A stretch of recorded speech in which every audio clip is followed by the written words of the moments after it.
Hello my dear students, so welcome back. I hope you all are fine. तो आज हम करेंगे class fourth की बच्चों दो वर्कशीट आपकी। पहली वर्कशीट आपकी हिंदी की, दूसरी वर्कशीट आपकी ईवीएस की।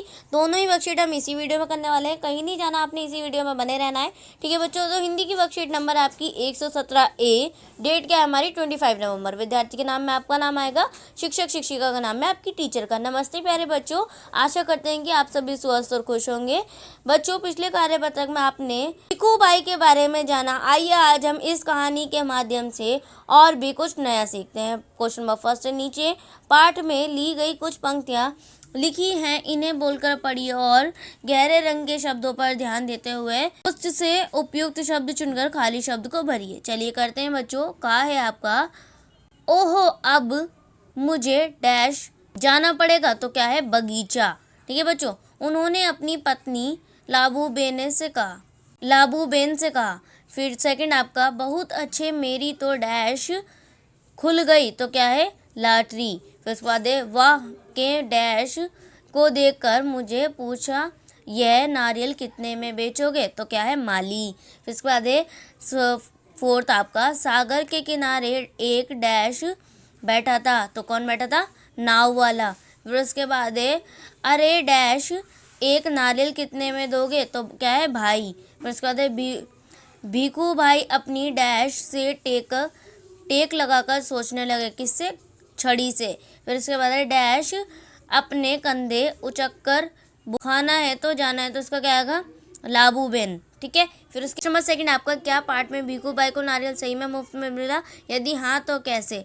तो इसका उत्तर लिखेंगे, नहीं भीखू भाई को नारियल मुफ्त में नहीं मिला। इसे पाने के लिए उन्हें बहुत दूर पैदल चलना पड़ा, धूप में पसीना बहाना पड़ा और अंत में तो वह नारियल के पेड़ से गिर पड़े और उनके सिर पर एक बड़ा नारियल आ फूटा। चलिए अब बढ़ते हैं क्वेश्चन नंबर नेक्स्ट की तरफ। थर्ड क्वेश्चन है, पेड़ से उतरने में भीखू भाई की मदद किसने की। तो किसने की थी, ऊंट सवार और घोड़सवार ने। फिर क्वेश्चन नंबर 4 है, भीखू भाई कहाँ से कहाँ तक गए, सही क्रम में लगाएं। तो क्या है, पहला बाजार। फिर सेकंड है नाव वाला, थर्ड है बंदरगाह, फोर्थ है माली और फिफ्थ है पेड़। ठीक है। शिक्षक शिक्षिका के लिए अनुदेश, बच्चों के साथ कार्यपत्र के बारे में आवश्यकता अनुसार बात कर सकते हैं। अभिभावकों के लिए सुझाव, बच्चों के साथ चर्चा कीजिए कि हमें अपने लक्ष्य को पाने के लिए निरंतर प्रयास करते रहना चाहिए। चलिए बढ़ते हैं आगे नेक्स्ट वर्कशीट पर। वर्कशीट नंबर है आपकी बच्चों 117B, ईवीएस की वर्कशीट है, डेट है 25। चलिए स्टूडेंट नेम आपका नाम आएगा, टीचर्स नेम आपकी टीचर का। नमस्ते प्यारे बच्चों, हम आशा करते हैं कि आप सभी स्वस्थ और सुरक्षित होंगे। बच्चों हमने पार्ट फ्रॉम दी विंडो में ओमाना की यात्रा के बारे में पढ़ा। ओमाना की ट्रेन जहाँ जहाँ से गुजरी उन स्थानों के नाम, वहीं की वेशभूषा और संस्कृति के बारे में जाना। आज हम इस कार्यपत्र के उन सभी विषयों की पुनरावृत्ति करेंगे। ठीक है।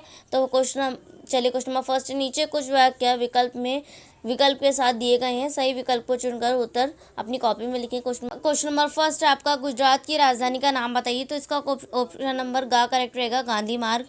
फिर उसके बाद है क्वेश्चन नंबर सेकंड आपका, मराठी भाषा मुख्यतः कौन से राज्य में बोली जाती है। तो बच्चों इसका ऑप्शन नंबर गा करेक्ट रहेगा, महाराष्ट्र। फिर क्वेश्चन नंबर थर्ड है, राजस्थान के मशहूर व्यंजक का नाम लिखिए। तो आपका ऑप्शन करेक्ट रहेगा, दाल बाटी। फिर क्वेश्चन नंबर फोर्थ है, पश्चिम बंगाल के मुख्य त्यौहार का नाम बताइए। तो बच्चों इसका ऑप्शन नंबर आपका खा करेक्ट रहेगा, दुर्गा पूजा। फिर क्वेश्चन नंबर फिफ्थ है, चंडीगढ़ कौन से राज्य की राजधानी है। तो बच्चों इसका ऑप्शन नंबर का करेक्ट रहेगा, पंजाब। फिर उसके बाद क्वेश्चन नंबर 6 है, केरल के लोग मुख्यतः कौन सी भाषा बोलते हैं। तो बच्चों इसका ऑप्शन नंबर गा करेक्ट रहेगा, कड़ी। फिर उसके बाद है क्वेश्चन नंबर 7, ओमाना की ट्रेन कौन से राज्य से होकर गुजरी। तो ऑप्शन नंबर खा करेक्ट रहेगा, इसका बच्चों आपका पश्चिम राज्य है। ठीक है। फिर क्वेश्चन नंबर 8 से, भारत का सबसे छोटा राज्य कौन सा है। तो बच्चों ऑप्शन का करेक्ट रहेगा, गोवा। क्वेश्चन नंबर 9 है, उद्दीपी नामक शहर कौन से राज्य से स्थित है। तो बच्चों इसका ऑप्शन नंबर खा करेक्ट रहेगा, कर्नाटक। फिर उसके बाद है क्वेश्चन नंबर 10, महात्मा गांधी के गृह राज्य का क्या नाम है। तो बच्चों ऑप्शन नंबर गा करेक्ट रहेगा, राजस्थान।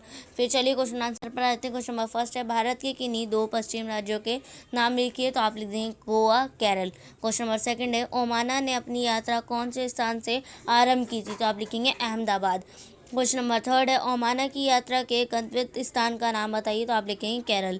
फिर क्वेश्चन नंबर 4 है, किस राज्य को शेरों और महात्माओं की भूमि कहा जाता है, तो बच्चों लिखेंगे गुजरात। ठीक है, तो ये थी आपकी आज की दोनों वर्कशीट, मैंने आपको करा दी है ईवीएस की भी और हिंदी की भी वर्कशीट। बच्चों आई होप आप लोगों को समझ में आ गई होगी। सो प्लीज़ चैनल को सब्सक्राइब करना मत भूलिएगा और बेल आइकन को भी प्रेस कीजिएगा। तो चलिए मिलते हैं नेक्स्ट वीडियो में, तब तक के लिए टेक केयर।